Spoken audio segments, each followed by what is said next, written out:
우리는 방송 때문에 이거 안 해요? 그거 하는 게 이제 여러 대 카메라를 동시에 싱크를 맞추려고 하는 건데 아니 우리 소설 나갈 때마다 이거 하거든. 근데 카메라 한 대니까 그걸 필요가 없지. 카메라 두 대만 되는 요거 이제 시작이라는 의미. 쌤이 자 이렇게 안녕하십니까 시청자 여러분 반갑습니다. 지금 시작한 거예요? 시작한 거. 아, 네, 그렇습니다. 뭘 얘기도 안 하고 시작을 해. 아니 얘기를 하고 시작하면 뭐가 좀 다르나? 그럼 얘기를 하고 시작해볼까요? 시작했는데 뭘? 자 5초 후에 시작하겠습니다.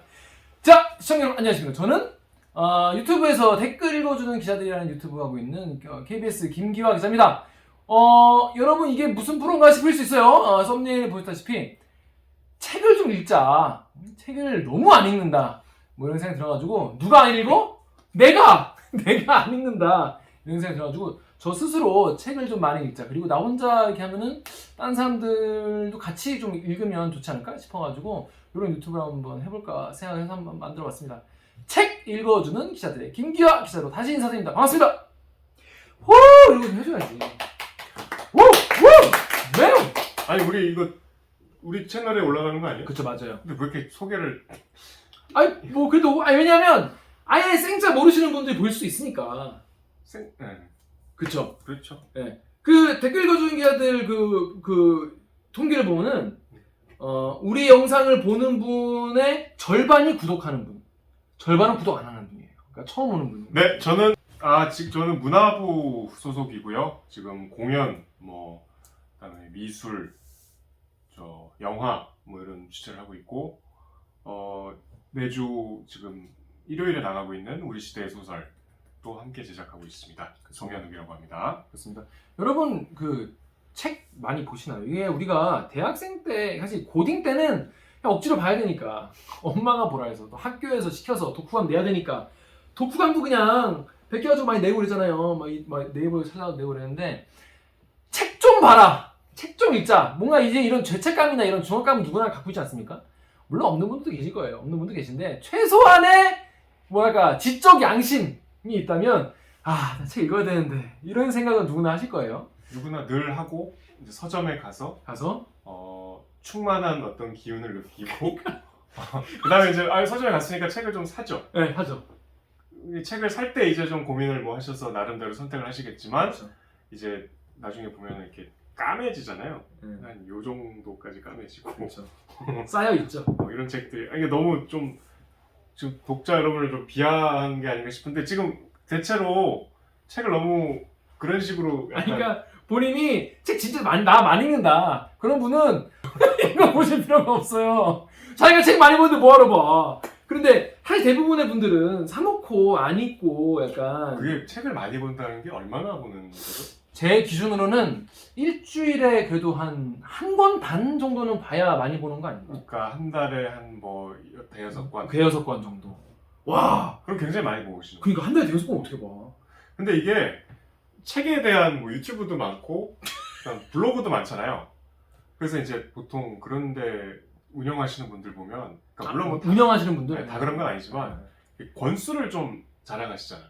내가 몇 권 읽었다. 저는 올해 100권을 도파했습니다. 맞아요. 그런 책 예전에 유행이었어요. 네, 그렇게 읽으라 그런 책도 나오고. 맞아. 나도 봤었어. 약간 처세술로. 근데 그 책도 다 안 읽었어. 집에 있어. 저는 그런 자랑을 좀 되게 불신해요. 왜냐면 얄팍하다. 왜냐면 김 기자가 얘기한 대로 한 달에 대여섯 권 읽는 것도 일주일에 환산을 해보면 일주일에 한두 권이잖아요. 그러면 우리가 책을 이제 어떤 책인가를 이제 고민을 해야 되잖아요. 책을 단지 본다는 것 말고. 그랬을 때 내가 만약에 올해 100권을 읽어야지.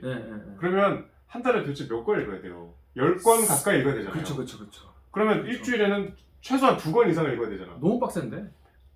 다 우리가 각자의 일이 있다고 전제를 하고. 그죠. 그러면 그 2권을 채우려면 어려운 책을 읽을 수가 없어요. 맞아요. 코스모스 이런 거.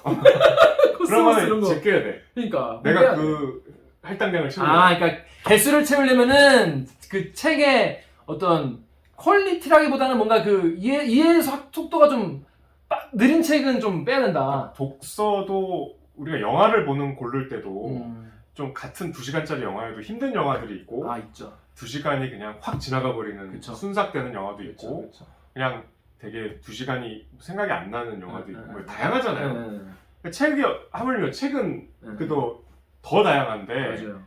아무래도 좀 쉽게 소화할 수 있는 그런 책이 나쁘다는 뜻이 아니라 그렇죠. 다른 거죠. 그러니까 권수로 따지는 게 별 의미가 없다. 그러니까 우리가 뭐 음식도 맨날 햄버거만 먹을 수 없듯이 그렇죠. 책도 약간 다양성이 좀 필요한데 이제 쉬운 책들 위주로 소비할 수밖에 없죠. 그런 좀 속도에 대한 강박이 생기면. 그러니까 굳이 우리가 그렇다고 해서 뭐 그런 분들이 다 그런 책으로 100권을 채웠다, 뭐 200권을 그렇게 그런 뜻은 아니지만 우리가 그런 분들을 굳이 따라하려고 막 권수에 집착할 필요는 없다. 맞아요. 그런 것 같아요. 라고 생각합니다. 맞아요. 한 권을 봐도 예를 들어 저 같은 경우에는 그 기억에 남는 게 이 이름 자꾸 그분 이름 까먹어. 기억이 난다네. 책 제목은 기억나는데 누군지 까먹어. 그 독일 철학자 누구죠? 제독 철학자, 한국 철학자 피로사회 쓰는 송두율 선생. 송두율 선생은 그 경계인의 사색이고 최근에 피로사회라는 거 쓰는 분 있잖아. 요즘에 그분 되게 핫한데 모르시는구나. 책 좀 보세요. 피로사회? 응. 김난도 씨. 한병철 선생님의 피로사회라는 책이 있어요. 근데 이 책이 이게 얼마야? 10,000원이야, 10,000원. 근데 페이지가 되게 얇아요. 책이 되게 얇은데 한 장 읽는데 되게 시간이 오래 걸렸던 기억이 나요. 한 장에 되게 철학적으로 되게 의미 있고 내가 생각할 바가 많다는 생각이 들어가지고 읽을 때 2012년 책인데 이것도 엄청 오래됐구나. 언제 읽었어요? 이거 나 창원에 있을 때 읽었던 것 같은데? 아닙니다. 창원 갔다 와서구나. 한 4년 전에 읽었어요. 나온 지 얼마 안 됐어요. 얼마 안 됐을 때요, 이건. 예. 기억이 남는 책이 되게 오래됐네요. 아니. 최근에 그 니미야 자파점의 기적인가? 남이야. 남이야? 제가 드린 거죠. 니미야. 이미 그것도 난 그거 별로던데. 그 나미야 자파점의 기적. 그거 그냥 그렇던데. 네, 일본 그 소설가 이름 뭐죠? 히가시노 게이고. 그분 책이 국내에서 10권 이상 10종류 이상이 베스트셀러에 올랐죠. 되게 이례적으로. 네. 추리 소설 많이 쓰시는. 그래서 어떤 책은 되게 금방 읽지만은 이런 피로사 이런 책은 얇지만 이제 소화하기가 쉽지 않아서 오래 걸리고 해서 무조건 권수 늘리는 게 능사는 아니다. 다만 내가 살려고 읽으려고 마음 먹은 책은 그래도 좀 소화하고 읽고 그래야 되는데 우리가 그러지 못하니까 그래서 이 유튜브를 왜 하게 됐냐면 첫 번째 우리 이 유튜브의 가장 큰 목적은요. 김기화 내가 좀 책을 좀 많이 봐야겠다. 스스로 크지 않나요? 스스로에게 독서를 좀 강제하려고 이 유튜브를 시작했다. 그게 가장 큰 목표예요. 그러니까 여러분과 시청자 여러분과 정현 기자가 나의 독서를 강제해주는 거지, 도와주는 거지. 그러니까 본인이 나는 왜 이렇게 책을 안 읽지? 읽어야겠다. 그럼 내가 하고 있는 방송을 좀 활용해봐야겠다. 그쵸. 그런 과정이었죠. 그쵸. 그러니까 저도 집에 가면은 이런 거 보는 거예요. 맨날 뭐 김계란, 이 피지컬 갤러리 김계란 씨 같은 분이 지금 당장 하세요. 뭐 이런 모티베이션, 동기부여 이런 영상. 동기부여 영상 막 보다가 책 읽는 습관 들이는 법 이런 그 유튜버가 있어요. 유튜브로. 네, 뭐 의사 선생님이 하시는 것도 있고 그거 봐. 그거 보면 이렇게 하면 되는구나. 그걸 보다가 연관 영상으로 아침에 팔굽혀펴기 많이 하는 법 그거 있어. 그것도 그거 봐. 그거 보면 아침에 팔굽혀펴기 그렇게 보다 보면은 2시야. 유튜브를 한 바퀴 돌면 본인이 운동하는 법, 책 읽는 법, 쏙쏙 들어. 뭐 이렇게 몸 키우는 법, 뭐 다 이제 습득을 하게 되네요. 보다 이제 다 볼 거 없으면 이제 뭐 기타 뭐 커버 영상, 뭐 기타의 실력 늘리는 법 그런 거 자꾸 보면서 새벽 2시가 되는 거예요. 근데 매트릭스 같다. 그걸 다 봐도 내 실력은 하나도 늘지 않는 거지. 그리고 다음날 늦잠 자. 늦게까지 봤어. 그 충만한 기분으로. 여러분, 그 충만한 기분으로. 여러분은 어떠십니까? 나만 그런가? 정혁 기자는 근데 좀 약간 실제로 책 읽는 습관이 좀 되는 스타일이죠. 본인은 독서 습관이 좀 어때요? 보면은 자리에 책이 이렇게 맨날 쌓여있어. 그거야 이제 뭐 쌓아놓는 건 어렵지 않은데. 책을 읽으려고 노력을 하죠. 일주일에 몇 권씩 봐요? 일주일에 최소한 한 권은 보죠. 대단하지 않습니까? 이건 진짜 독서가 좀 습관이 돼야 되는 건데. 그러니까 이게 모든 일도 그렇지만 독서도 제가 해보니까 하루에 한 페이지라도 매일 봐야 책을 안 놓게 되더라고요. 그거 유튜브에 나와. 그러니까 예를 들면 유튜브 진짜 그게 왜냐면 책을 보다가 우리가 이만큼 보고 이제 며칠을 묵히잖아? 네. 그러면 내가 이걸 이 이야기 속으로 다시 들어가는 게 꺼려져. 그러니까 이게 한두 페이지는 사실 진도에 중요하지 않잖아요. 네. 한두 페이지 읽은 시간이라는 게 정말 사소한 시간들이야. 뭐 화장실 가서라든가 아니면 엄마가 밥 먹으라고 하기 전이라든가 그런데 한두 페이지가 이게 내용의 전개보다도 내가 이 이야기를 놓지 않겠다는 의지를 나한테 확인하는 좀 그 표시가 되는 것 같아요. 정유럽 기자의 책 읽는 습관 들이는 방법 첫 번째! 한 장이라도 읽어라. 오늘 우리 채널 성격 이런 거였어. 한 장이. 근데 이거 다 똑같은 게 보면은 팔굽혀펴기 습관하는 거 있잖아요. 뭐냐면 아침에 일어나서 한 개 하는 거야. 그러니까 이제 다음날 두 개. 한 개는 쉬우니까. 한 개 쉬우니까. 한 개도 안 하는 게 더 쉬운데. 안 하는 거 훨씬 쉽지. 이게 그 불교에서 그 발심이라고 하잖아요. 마음을 내는 것. 네. 이렇게 하겠다라고 마음을 내는 것. 그거부터가 이제 어려운 거지. 이게 그 사람 삶에도 관성이라는 게 있어가지고 이렇게 멈춰 있는 거를 움직이게 하는 게 제일 힘든 거란 말이에요. 첫 번째 그렇죠. 하는 거. 그거를 누구와 함께 하자? 우리와 함께 하자. 근데 이제 저는 스스로 각자 독서에 대한 이상향이 있잖아요. 그쵸. 책을 이제 좋아하는 분들이라면 내가 얼만큼 책을 읽어야 되겠고 저런 책을 꼭 읽어야겠다 라는 생각들을 하잖아요. 그러니까 저는 개인적으로 30대가 넘어가면서 그 어느 날 뭐 무슨 계기인지 모르겠는데 우리가 그런 책들 있잖아. 인생이 언젠가 읽어야 되는데 지금은 아니야라고. 뭐 까라마초프가 형제들 이런 거 있잖아요. 그런 우리가 언젠간 읽겠지 하는 고전들이 있잖아요. 그쵸. 30살이 넘어가면서 문득 그런 생각이 들었어. 이대로 가다가는 안 읽고 죽을 수도 있지 않을까? 라는 생각이 문득 들면서 당장 읽어야겠다는 좀 조급함이 그때 있었거든요. 근데 우리가 김대중 전 대통령 돌아가신 그 책 굉장히 많이 읽으셨잖아요. 맞아요. 그 김대중 자서전 보면 이제 특히 감옥에 가셨을 때 김대중 자서전 엄청 두꺼운데 3개짜리? 두 권짜리인가?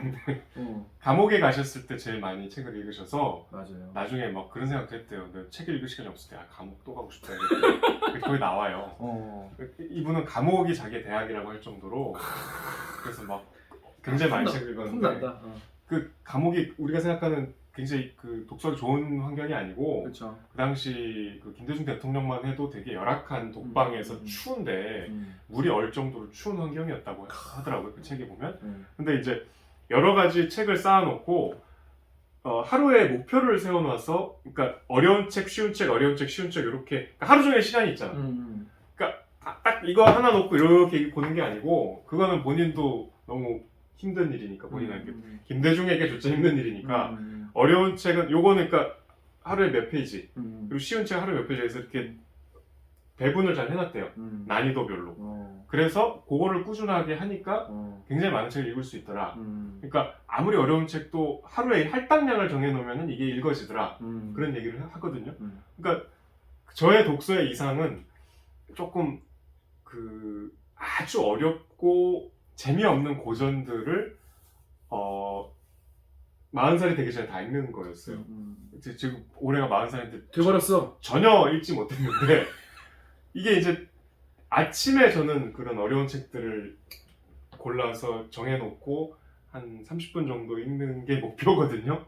아침에? 아침에 무슨 시간에? 아침에 7시부터 7시 반까지. 몇 시에 일어나는데요? 6시 반에 일어나서. 그러니까 그 술 먹고 이러면 못하죠. 그러니까 매일 먹고. 요새 읽고 있는 거는 그 우리가 대학교 때 많이 보는 버트란드 러셀의 서양철학사. 서양철학사. 그 지금 봐도 썩 재밌지 않아요. 그러니까 그런 거는 목표를 정해서 그렇게 읽고 그다음에 이제 제가 읽고 싶은 인문학이나 소설 같은 것들은 일과 시간이나 자기 전에 그러니까 자기 전에 빌 게이츠가 그러더라고. 자기 전에 1시간 독서 습관을 본인이 무조건 읽는데요. 그래서 굉장히 많은 책을 읽을 수 있다고. 근데 그게 힘들어요. 아니 집에 가면 난 유튜브 보고 하스스톤 일단 딱 침대에 누우면 스마트폰이 그쵸. 제일 그쵸. 독서의 적이더라고. 그쵸. 좋아. 스마트폰은 너무 이게 5분 순삭 이런 거 보면 순삭이야. 5분 순삭이 아니고 50분 순삭. 네. 그러면 내일을 위해 빨리 자자. 그렇지. 이렇게 되잖아요. 네, 맞아. 2시. 근데 어쨌든 제 이상은 그런데 아침에 어려운 책을 읽고 일과 시간에 책을 꾸준히 봐서 한 달에 한 그래도 10권 정도 읽는 게 제 이상인데 그게 되게 힘들더라고요. 정유 기자의 책 읽는 법, 책 읽는 습관 드린 법. 두 번째, 빠밤! 어려운 책과 쉬운 책을 번갈아 읽어라. 근데 어려워요. 사실. 그래서 저는 약간 술 먹은 날은 안 되고 여러분 술 먹는 날은 안 되고 전 좀 주말을 좀 활용해서 좀 깊이 좀 이제 빠져보는 한 번에 쫙 읽는 좀 그런 스타일이었거든요. 저는 평일에는 난 안 되던데 여러분 평일에 이렇게 그러니까 지하철을 이제 자주 타고 그러면은 지하철이 참 책 읽기 좋은 지하철 그러니까 운전을 하면 책 안 봐. 운전하면은 이제 팟캐스트 듣고 그렇죠. 그냥 뭐 그런 거 듣게 되는데 이 지하철 타니까 약간 책을 그래도 좀 읽게 되더라고요. 아무튼 여러분이 지금 뭐 개인마다 뭐 원하는 생각하시는 뭐 독서 이상이 있을 텐데 적어도 저희가 앞으로 일주일에 책 한 권, 한 편을 깊이 있게 좀 소개를 해드리고 그리고 책 2권, 그러니까 정혁 기자가 한 권, 김기하 기자가 한 권 해가지고 지난주 읽었던 거 갖고 와서 얘기 깊이 있게 소개해드리는 건 소설 한 편. 그쵸. 그러니까 그게 막 단편일 수도 있고 그쵸. 그래서 이제 장편 걸린 날은 이제 뒤지는 거예요, 이제 그중 큰일 나는 거야. 자, 그럼 이렇게 한번 진행을 해보려 합니다. 그래서 여러분도 그동안 나 여기 책 많이 읽어야 되는데 막 그런 죄책감과 이런 게 있었다면은 같이 저희랑 같이 한번 읽어보는 거예요. 아니 김기화도 있는데 김기화도 일주일에 책 1점 몇 권씩 읽는다는데 내가 못 읽을 게 뭐냐? 물론 김기화는 이제 쟤는 뭐 결혼도 안 했고 뭐 이런 것도 있고 뭐 생각하실 게 많이 있겠죠. 하지만 다 핑계다. 다 구차한 변명에 불과하다. 개인이 시간 내려 얼마든지 낼 수 있으니까요. 이거 운동하는 거 똑같아요. 그러니까 여러분도 내가 이제 책 읽는 습관을 좀 들이고 싶다. 그리고 책을 읽으면서 뭔가 좀 성취감 그리고 뭔가 따라가면서 같이 그냥 보면 되죠. 아무 배경지식 없어도 됩니다. 자, 그러면 우리 첫 번째 아이템 우리 가서 어떤 소설 하면 소설이 1년에 몇 권 출간됩니까, 정혁 기자? 1년이 뭐예요? 저희 그 문화팀이 출판 담당하잖아요. 그럼 그 주에 출판된 책들이 이제 수목금 이렇게 오거든요. 네. 그것만 해도 100권이 넘어요, 매주. 매주? 네, 물론 뭐 소설도 있고 뭐 다양한 분야의 책들이 있지만 소설이 제일 많거든요. 근데 또 우리한 언론사에 보낼 여력이 있는 출판사들이나 그렇게 보내는 거니까 셀 수 없이 많은 책들이 나오죠. 지금같이 책이 안 팔리는 시대에도. 그래요. 여러분 바쁘다 현대사회. 바빠요. 그러면 저도 솔직히 책을 보고 시간 낭비라는 생각이 들 때도 있어요. 정혁 기자도 있나요? 그런 책 만난 적 있나요? 근데 우리가 영화를 보고 시간 낭비라는 생각이 들 때는 있잖아요. 책은 재미없고 되게 내용이 별로여도 일단 그걸 읽는 내 공이 있기 때문에 뿌듯함이 정성을 들였기 때문에 시간 낭비는 그러니까 성취감은 다 있어. 근데 이제 이거 볼 시간에 차라리 딴 걸 볼 걸 이런 생각 드는 그렇죠. 그러니까. 그런 책들은 많죠. 나 몇 권 있었어. 와 이거 너무 엉망이다. 이런 책도 이거 출판을 하는구나. 이런 생각이 들 정도로. 뭐 어마어마한 책이 다 있는데 뭐. 그죠. 자, 그래서 여러분이 그런 시간 낭비 이런 시도에 대해서 뭔가 우리가 추천. 이거는 우리가 강추 반드시 읽어야 되는 머스트 리드 아이템. 머스트 리드 북. 머스트 리딩 북인가요? 머스트 다음은 동사 원형. 원형이죠. 머스트 리드북 맞나? 아니지. 맞아. 그렇지. 읽어야 하는 인데. 억지로 만들자면 그 말은 맞아요. 그렇죠. 아무튼 필독서. 그렇지. 필독서 50권 빠밤 선정을 했다고 합니다. 자, 그런데 이게 그냥 선정한 게 아니라 정유혁 기자에 따르면 KBS 문화부가 심혈을 기울여서 우리 시대의 소설 50편을 선정했다고 하는데요. 뭡니까 이게? 그러니까 책이 아니고 소설이고 소설 50권이 아니고 50편이에요. 50편? 네. 이게 뭐가 다르지? 이게 사실 뭐 거슬러 올라가면 올해 초부터 이제 기획을 할까 말까. 그러니까 이제 저와 담당 팀장이 근데 이제 늘 얘기하면서 결론이 안 났죠. 그러니까 우리가 소설을 선정해서 매주 이걸 다뤄보자 라는 컨셉으로 얘기를 시작했지만 사실 소설을 어떻게 선정할 것이며 뉴스에서 이거를 다루는 게 적절하냐 그럼 도대체 다루면 어떻게 다룰 것인가 작가들은 여기 응해줄 것인가 이런 얘기만 하다가 이제 뭐 시간 어느 정도 흘렀는데 일단 그러면 해보자는 데까지 합의가 돼서 이 대한민국에서 활동하고 계신 평론가들 있잖아요.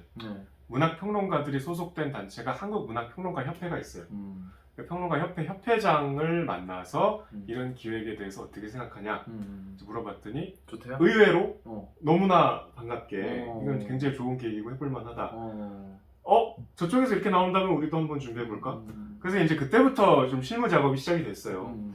그래서 이제 첫 번째로는 원래는 소설 100이었어. 100편. 근데 100편은 너무 어마어마하고. 너무 많아. 100편 이제 이거. 그리고 그냥 소설 100 하면은 이광수, 뭐, 뭐 현진건 이렇게 들어가면 이제 교과서 그쵸. 되잖아요. 그치. 문학 교과서 이런 거지. 일단 다른 걸 다 떠나서 죄송한 말씀이지만 재미가 없잖아요. 재미없어. 무정. 재미없어. 아니 물론 훌륭한 소설이고 의미가 있지만 그게 뭐 이렇게 막 당장 읽고 싶은 모든 세대가 공감할 수 있는 소설은 아니거든요. 맞아요. 문학사적으로야 의미가 있지만 그래서 생존 작가로 한정하고 100편 말고 50편으로 줄이자. 잘했어요. 그래서 그 평론가협회에 소속된 평론가들이 한 150여 분 된대요. 그분들한테 이제 설문조사를 했어요. 본인이 생각하는 생존 작가 중에 소설 10편을 꼽아달라. 그래서 이제 응답이 온 게 103분이었어요. 많이 왔네요. 굉장히 많이 왔어요. 유의미한 결과를 도출할 정도의 이제 표본이 모였어. 그래서 이제 그거를 취합을 해서 득표 순으로 나열을 해서 프로듀스 101 같은 건데. 네. 그래서 이제 그 중에서 그러니까 어떤 작가는 막 여러 편의 소설이 들어가 있고 어떤 작가는 한 편만 들어가 있고 뭐 이렇게 다양한데 그것도 역시 저희가 그 평론가 협회에 선정단을 따로 꾸려서 한 작가당 한 편으로 다 추렸어요. 그래서 그래야지. 이 시대의 평론가들이 꼽은 우리 시대를 아주 잘 그려냈다, 잘 반영했다고 생각하는 훌륭한 소설 50편은 요겁니다. 명단을 저희가 석 달 전에 딱 만들었어요. 그렇습니다. 그러니까 요 소설 50편을 읽으면 지금 대한민국 사회를 이해하는 데 좀 도움이 되나요? 아주 도움이 될 뿐더러 나 자신을 조금 멀리서 볼 수 있는. 왜냐면 그러니까 책이 그런 것 같아. 나 자신을 좀 멀리서 그렇죠. 그런 계기가. 이게 카메라를 당기면 바깥 사람들이 보이고 더 당기면 전체 공간이 보이잖아요. 약간 소설이 그런 거죠. 우리가 살고 있는 시대를 거울처럼 담고 있기 때문에 그 소설은 반드시 읽을만 합니다 라고 공영방송에서 자신있게 추천할 수 있는 50편의 명단을 만든 거죠. 그러니까 여러분이 지금 저희가 일주일에 한 편이니까 앞으로 이 프로젝트가 한 1년쯤 지금 벌써 이제 6편 정도 했으니까 근데 저희가 그 50편을 다 할 수는 없고 지금 명단은 공개를 못하지만 50편을 중에는 좀 방송으로 다루기 부적절한 작품도 있고 9시 뉴스에 나가기 좀 그런 네, 거죠. 그리고 뭐 여러 가지 사정 이거 뭐 얘기 저희 아버님이 소설가이신데 아버님이 들어가 있는데 제가 저희 팀에서 그걸 하면 이 객관성이 떨어지잖아요. 그렇죠. 다른 분들이 오해할 공정! 수 있잖아요. 네. 시대의 화두죠. 공정. 정말 객관적으로 공정한 절차로 들어갔지만 오해하실 수도 있기 때문에 그쵸. 못하고 뭐 그런 사유로 그렇죠. 못하는 작가들이 있기 때문에 50편을 다 할 수 없을 것 같아요. 그래서 여기서 한다. 빠밤. 여기서는 하겠습니다. 그래가지고 그런 식으로 한 50편 정도 앞으로 일주일에 하나씩 여러분 같이 한번 읽어보시면 될 것 같고요. 저희가 이제 앞으로 오늘 하고 그리고 이제 다음 주에 뭐 할 거다 이렇게 말씀드릴 테니까 그때까지 보고 읽어보시면 됩니다. 그리고 뭐 아까 또 두 권을 뭐 네, 2권 추천. 그 추천 그냥 이제 추천해 드리는 거니까 읽으실 분은 읽으시고 마실 분은 마시고 그럼 될 것 같습니다. 예, 좋습니다. 자, 첫 번째 책은요. 우리 댓글 읽어주기에 대해서 한번 다뤘어요. 잘 다뤘죠 그때. 다 다뤘는데 아무래도 첫 번째 소개해드린 책이고 실제로 이 50편에서 첫 번째로 리포트를 한 책이죠. 자, 현기영 선생의 순이 삼촌이라는 책입니다. 네. 이 책 보신 적 있죠? 네. 이 책이 근데 첫 번째 책으로 이분이 현기영 선생인데 얼굴을 이렇게 왜 이렇게 하셨을까? 요거는 저기 이제 현기영 선생이 창비에서 등단한 지 40주년을 기념해서 현기영 전집이 나왔어요. 그래서 이제 사진은 당연히 그런 거예요? 잘생겼어. 잘생기셨어. 잘생겼어. 저 정말 존 코네리 같은 그런 느낌. 진짜요? 네, 존 코네리 느낌 나요. 물씬 나요. 이게 수염을 기르려고 그러신 게 아니라 털이란다. 3일만 면도 안 하고 이렇게 되신대요. 진짜? 네. 내 친구도 고등학교 때 그런 친구 있어요. 저녁에 되면은 브렌다로 이렇게 나는 거에서 MT 가면 되게 징그럽잖아요. 그러니까. 진화가 덜 된 새끼 말고. 근데 선생님이 누가 브렌다를 기르래 해서 땡겨. 너도 안 한 건데요. 그러니까 아침에 깎고 와도 나는 씨가 주환이 잘 살고 있니? 연락 한번 줘야지. 근데 다른 얘기지만 이게 수염이 이렇게 나기 힘들거든요. 아니 이거 진짜 축복받은 거 너무 부러워 이런 거. 남자들 사실 수염 기르고 싶은 진짜. 로망이 있잖아요. 저는 이렇게 하면 이방같이 나요. 이렇게 이방같이 이렇게. 90%가 그렇게 나요. 90% 이방 나요 이방. 그 사극에 나오시는 분들 다 갖다 붙인 거예요. 그래. 그러니까 다 이방이었어 옛날에는. 이렇게 선생님이 딱 얘기하면은 가끔 이래. 멋있어. 소리가 이렇게 싹싹. 그것도 털이 이렇게 굵고 그 바닥바닥해야 네. 이렇게 소리 나거든. 부럽습니다. 약간 더 거장의 풍부한 느낌. 그치. 그 해밍웨이 느낌. 해밍웨이 느낌. 네. 역시 그런 그런 분이에요. 근데 현경 선생의 훈이 삼촌 첫 번째 책으로 이렇게 리포트도 하고 되게 고민이 많았을 것 같은데 왜 첫 번째로 한 거예요? 고민이 이거는 거꾸로 제가 이 기획을 시작할 때 저희 담당 팀장한테 이건 전제 조건으로 반드시 첫 번째는 현기영 선생으로 해야 된다. 왜? 라고 본인이 뭐 명단이 나오기도 전에 이건 반드시 들어가 있을 테니까 이걸 하게 해달라. 그래서 이제 뭐 다들 동의를 했고 아무 이상한 작가 하면은 뭐 사실 그렇게 말도 못 꺼내고 설사 말을 꺼내도 동의를 못 받았겠지만 제가 처음부터 주장했던 것이고 이거는 제가 의심의 여지 없이 현경으로 이건 시작해야 된다 라고 생각했어요. 왜죠? 일단 이 시작이 우리가 이제 저희가 원래 기획은 4월에 시작하기로 했는데 조금 늦춰져서 이제 5월에 시작을 했기 때문에 5월 초에 5월 16일에 시작을 했을 거예요 아마. 4월 하면 이제 4.3이라는 시기적인 특성이 있었고 그다음에 굉장히 우리가 황석영 조정래는 다 알잖아요. 네. 근데 이건 제 개인 취향인데요.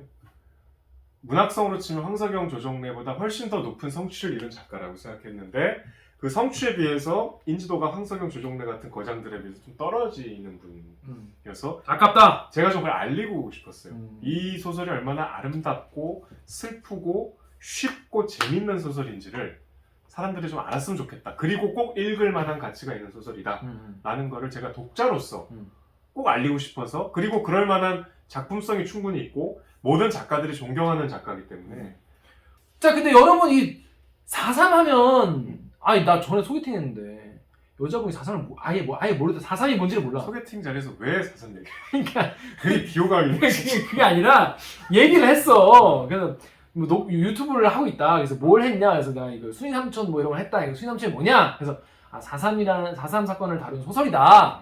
4.3이 뭐냐 이러는 거예요. 4.3이 뭐냐? 4.3이 뭐냐?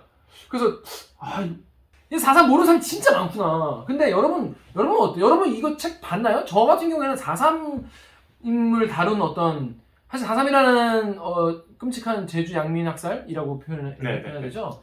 4.3 제주 양민 학살을 다룬 우리 역사에서 제대로 많이 안 배우고 그동안 많이 묻혀 있었던 그야말로 그런 사건이었기 때문에 또 제주도에서도 실제로 이거에 대해서 지금도 말하는 거를 되게 좀 두려워하시는 분도 많이 계시고 많죠. 네, 많이 계시죠. 그런 상황이기 때문에 우리가 실제로 모르는 경우가 많은데 비극이잖아요. 그럼 나는 일할 때가 힘든데 퇴근하면 쉬고 싶단 말이지? 그럼 이제 좀 밝고 즐거운 걸 보고 싶어. 막 유튜브에서 그냥 뭐 재밌는 걸 보고 싶은데 4.3 관련 콘텐츠를 보면서 내가 또 비극을 보고 싶지 않았어요. 그렇죠. 저는. 그래서 이거를 사실 별로 읽고 싶지 않았어. 그러니까 문학사의 위대한 뭐 성취라고 하는데 성취 내가 박수는 쳐드리겠는데 별로 내가 나이 슬픈 이야기를 내가 굳이 4시간 내가 봐야 되나 그런 생각이 들어가지고 안 봤었어요. 우리가 사실 직장생활 하다 보면 다 그렇잖아요. 또 그러니까. 책뿐이 아니고 그냥 무한도전 한번 더 보고 영화도 싶다. 어벤져스 같은 거 보고 싶지. 맞아. 지슬 이런 거 극장 가서 그러니까. 주말에 시간을 내서 사실 저도 그래요. 네, 좀 그런 다 이해할 만한 구석들이죠. 그럼에도 불구하고 여러분 순이 삼촌은 제가 그래서 좀 억지로 읽었거든요. 대리기 그거 하느라. 그때 녹화. 억지로 읽었는데 재밌어. 그리고 방금 말한 것 같이 슬프고 아름답고 쉽고 재밌다라고 했는데 이거 되게 그 4가지가 딱 들어가 있는 것 같아요. 너무 슬픈 얘기인데 읽는 동안 아까도 얘기했잖아요. 제가 이 소설이라는 거는 그 세계에 내가 퐁당 빠졌다가 이제 나오는 그런 경험인데 아니 초반에 좀 헷갈렸잖아요. 그게 여러분 이거 좀 헷갈리신 분 있을 거예요. 이거 내가 그때도 방송 얘기했는데 이 수인 삼촌 써있잖아. 근데 이제 보잖아요. 이거 우리가 어디부터 읽어요? 책을 첫 페이지부터 읽을 거 아니에요. 이제 수미 삼촌을 볼까? 수인 삼촌을 봐야겠다. 제주도 이야기구나. 그런데 이제 첫 문장이 뭐냐면 큰 흉년이던 개축년 3월. 4월이 아니야. 아니 3월 얘기부터 시작하는 그러니까 3월부터 시작이구나. 정이 고을에 나는 고을이 있구나. 제주도에 여기까지는 막 밀어붙여. 진휼이 실시돼요. 진휼은 뭔지 모르지만 넘어가. 내가 무식하니까 모를 수 있지. 근데 진휼이 뭐예요? 그 저기 빌려주는 거 곡식을. 곡식을 빌려주는 거. 기민이 누구지? 기민에게 죽사발을 돌리던 날 같은 시 같은 곳에서 김인창 생리 윤관영이 부형을 받았다. 다 첫 문장부터 일단 혼란스러워지고 조선시대 그 냄새가 확 나는 거예요. 그래서 읽다 보니까 무슨 과연 사또가 약속을 지킬 것인가? 막 이런 문장이 나와.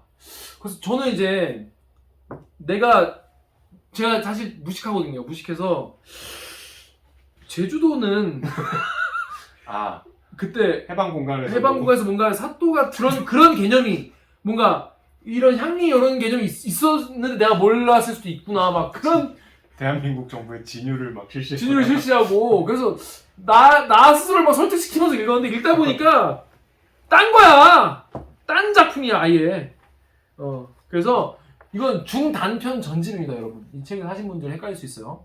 첫 번째는 소드박놀이라는 거고, 난 소드박놀이를 처음에는 이게 뭔 얘기인지 모르죠. 저도 읽고 알았어요. 그래서 근데 두 번째 챕터부터가 순이삼촌이고요, 여러분. 순이삼촌이 얼마 안 돼. 95페이지. 42에서 95페이지니까 한 50페이지쯤 되는 거예요. 요거밖에 안 돼요, 여러분. 우리 첫 시작 정말 쉽다, 그죠? 쉽다. 요거만 읽으면 돼, 요거만. 요거 못 읽으면 진짜 여러분 반성하셔야 된다 했어요. 요거 읽자, 요거면 요만큼만 읽어. 이거 솔직히 교보문고 가서 서서도 읽겠다. 그죠? 그럴 수 있죠. 그쵸. 여러분, 내가 정말 돈이 없고, 정말, 이거, 내가 읽고 싶은데 정말 가난하다. 그러신 분들은 교보문고 가서 요거만 읽고 가세요. 교보문고 관계자 여러분, 죄송합니다. 근데 요거 읽고 작품이 너무 좋다 싶어서 살 수도 있는 거예요. 그죠? 그죠. 그런 거니까. 다른 여기 작품들 많으니까. 다른 작품도 다 좋아. 내가 읽진 않았지만. 다 좋아. 다 좋대. 좋디야. 좋죠? 너무 좋죠. 너무 좋대. 그래서, 그래서, 여러분, 요거 50페이지밖에 안 돼. 인간적으로 이걸 읽자. 근데 이게, 슬프고 아름답고 쉽고 재밌어요. 어떤 부분이 일단, 슬펐는지에 대해서, 를 먼저 얘기를 해야 될 것 같아요. 왜냐면 4.3을 다루는 이야기이기 때문에. 우리가 슬픔이라는 게 여러 가지가 있지만, 이게 4.3은 40년대 얘기잖아요. 그러니까 4.3에 공감하고 슬퍼하는 게 물론 비극적인 일이구나 하지만 너무 동떨어져 있기 때문에 그게 내 눈물로 이어지기는 사실 쉽지 않은데 그러니까 정색을 하고 4.3 얘기를 하면은 비극적이구나 라고 담담하게 넘어갈 수 있지만 이게 이제 한 사람 그리고 그 사람의 기구한 인생 그거를 아주 거리를 두고 담담하게 얘기해요. 그러니까 이 4.3이라는 거는 이제 47년부터 54년까지 몇 명이 죽었는지 아직 모르지만 최소한 3만 명 이상 죽은 걸로 추정이 되는 그 당시의 제주도민의 10분의 1이 목숨을 잃은 그 10분의 1이라고 하면은 내가 아는 사람은 반드시 한 사람 이상은 죽었을 정말 끔찍하고 비극적인 사건이고 제주 전역에서 많은 학살이 있었지만 그 중에 북촌리라는 곳에서 일어난 학살을 다룬 소설이에요. 근데 시대 배경이 40년대 그 4.3의 한가운데가 아니고 30년 뒤에 그러니까 한참 뒤에 이제 그 학살을 이제 추모하는 제사를 지내는 날 모여서 옛날 얘기하는 그런 스토리예요. 50페이지도 안 되는 짧은 소설인데 그 북촌리 학살이라는 것은 한 마을에 그 이제 양민들을 한 군데 모아놓고 총으로 다 쏴 죽이는 그러니까 한 번에 수십 명씩 기총소사해서 죽이고 다음 또 몰아넣어서 죽이고 그때 여기 주인공 순이 삼촌께서 순이 삼촌은 삼촌 엉클이 아닙니다. 엔트! 이게 제일 중요해요. 제주 사투리예요. 제주 방언으로 먼 친척 주로 여성을 지칭하는 그러니까 고모예요. 굳이 얘기하면 순이 고모 여기서는 자기 아버지 쪽 식구이기 때문에 그때 우리가 여러 사람을 모아놓고 총을 쏘니까 이게 한 사람씩 겨냥해서 쏘는 게 아니라 정말 그것도 천운이 따라야 되지만 우연찮게 목숨을 구한 20대 여성이었어요. 순이 삼촌이 그때 다른 총 맞은 사람의 그 시신에 깔려갖고 우연히 살아남은 이분이 이제 그 트라우마를 안고 살다가 결국 그 트라우마를 극복하지 못하고 30년 뒤에 그 학살이 있었던 그 밭으로 스스로 들어가서 스스로 목숨을 끊은. 그러니까 주인공은 제삿날 내려가서 수인삼촌 있어요? 그때 수인삼촌 며칠 전에 돌아가셨다. 그래서 이렇게 돌아가셨다. 듣고 끝이에요, 소설이. 그러니까 아주 담담하게 그 당시에 그 상황과 그 비극을 한가운데서 겪은 캐릭터를 마치 그 가족의 그냥 부고를 전해 듣는 것처럼 그 일상적으로 그렸기 때문에 오히려 더 슬픔이 와닿았던 것 같아요. 저는 슬펐던 부분이라면은 이게 슬픔이라는 것보다 저는 그런 거였어요. 약간 왜 그 영화 라이언 거기 보면은 첫 장면 노르망디 상륙작전을 마치 내가 거기 가 있는 것 같이 좀 끔찍한 전쟁의 한가운데 가 있는 느낌이 들잖아요. 카메라에 피가 튀고, 네. 카메라 흔들리고 막. 그때만 해도 그런 헬드헬드 기법 이런 게 별로 없었기 때문에 굉장히 그 현실감이 막 다가왔었는데 약간 수인삼촌 보면서 전 좀 그런 생각이 들었어요. 여기서 이제 4.3 당시에 대한 설명을 하는데 사실 저도 뭐 4.3에 대해서 뭘 알았겠어요. 그냥 뭐 기사 보고 그냥 책도 제대로 뭐 읽은 것도 없이 기사 주로 많이 보고 이제 인터뷰 많이 보고 그랬었는데 이게 소설이라는 게 이런 힘이 있구나라고 생각이 들었던 게 여기서 이제 챕터가 지금 뭐 김포공항에서 비행기 타고 제주도로 간 이 주인공의 시점, 그러니까 제삿날에 이제 어르신들하고 얘기하는 시점이랑 당시 4.3 사건 일어나는 그 시점이 이제 교차 편집되듯이 요거 나왔다 이런 식으로 진행이 되는데